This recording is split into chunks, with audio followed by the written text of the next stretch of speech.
Community Magazine isn't London's first try at a magazine-style show, but it has been the most successful. Since the program's launch in October of 1992, 30 volunteers have worked on the program, creating over 20 episodes and over 75 individual features. While community programming staff have guided the creative process of each program, it's fair to say that volunteers are the creative process. For the 16 volunteers helping out in the 1994-95 season, this is where each show begins. On the last Monday of each month, volunteers and McLean Hunter staff meet to critique the previous episode and to give suggestions on how to make the next show even better. Because we're all volunteers, and we are there because we want to do it, not because like someone twists our arms or anything. And I think I would say most of the stories are produced like straight from our heart. First of all, the area I couldn't set up anywhere else, and it was hard to. When we do the screening, sometimes it's pretty scary because you just don't know how people will react to your piece. But I would say they are pretty harsh at times, but I would say just, and also they give you very constructive criticism. In the past, Community Magazine has attracted students from a variety of journalism and television arts programs. Reporters and camera operators have come from the University of Western Ontario, Fanshawe College, and from the many high schools in the area. Some learn about journalism from the ground up. Others use the experience to fine-tune existing talents. This also holds true for the people who provide technical backup for each segment. The results, in a word, can be awarding. And the reason we are here is those winners are two students from London, Melanie Kennedy and Andy Robinson. Andy Robinson's work on Community Magazine over the past 2.5 years made him an ideal choice for camera operator on an award-winning project sponsored by Veterans Affairs Canada. His work was singled out from over 400 entries. I credit all my experience at McLean Hunter with giving me the education I need to win this award, because I've learned so much at McLean Hunter doing shows like Community Magazine, and it's really given me a lot more experience than I would ever get in school. It's really been a better learning experience.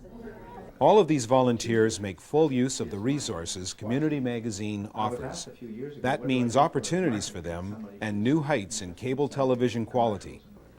But in handing out the bouquets, let's not forget about the program's stars. These people are the helpers, the artists, and the celebrities of London. They are also our friends, our neighbors, and our heroes.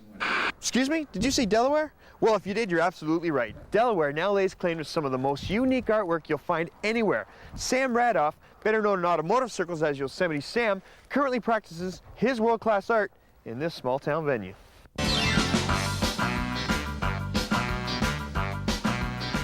They shot the pieces as an artistic view. They didn't shoot them just strictly to make a deadline.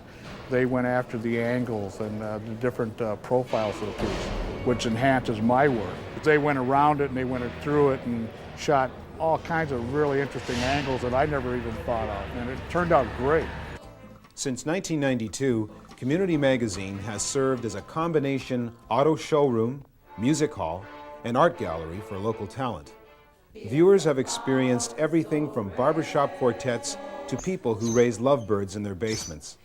All of them help make the community a more interesting place to live. So as a volunteer, you have no doubt that your time and money is going to a good cause? Definitely, definitely. It's got to be. Otherwise, I wouldn't be here. Food bank staff remains diligent during this busy holiday season, but Pearson points out it is possible to be too selective about who can and who can't use the food bank. It's important to remember, too, you can't be too strict. You know, if you do that, it really discourages people, and it's a very humiliating type of experience. We have a responsibility to inform the public that we're being responsible for the choices they would like us to make. That can't be done on just a news segment. If it's not for community type of videos that are going out there and allow us those opportunities, the public will slowly lose touch with us, and that will show up on our food drives eventually. Over the past 4 years, Community Magazine has been quick to promote events and institutions that help the needy. Whether it's a Christmas food drive or a hospice for people living with AIDS and HIV. These segments have made the public aware of the problems that exist in their own backyards. Here at the McCormick Home, an intergenerational program has been established, where young teenagers build friendships through regular visits with residents. That is the Chinese god of wealth, or god of good fortune. He's from China, and I've learned a lot about China and a lot of their cultures there, and about his family. He has a really big family, and I've learned all about China and his family. So often we're concentrating on what doesn't work.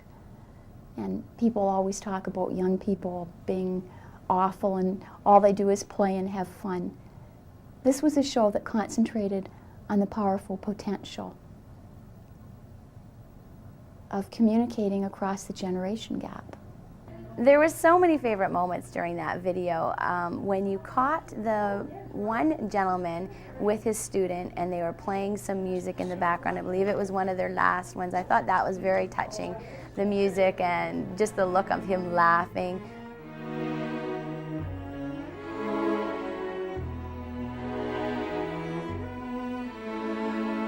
These are all continuing stories, and as long as the staff support and facilities are there, the volunteers of Community Magazine will be there to tell those stories.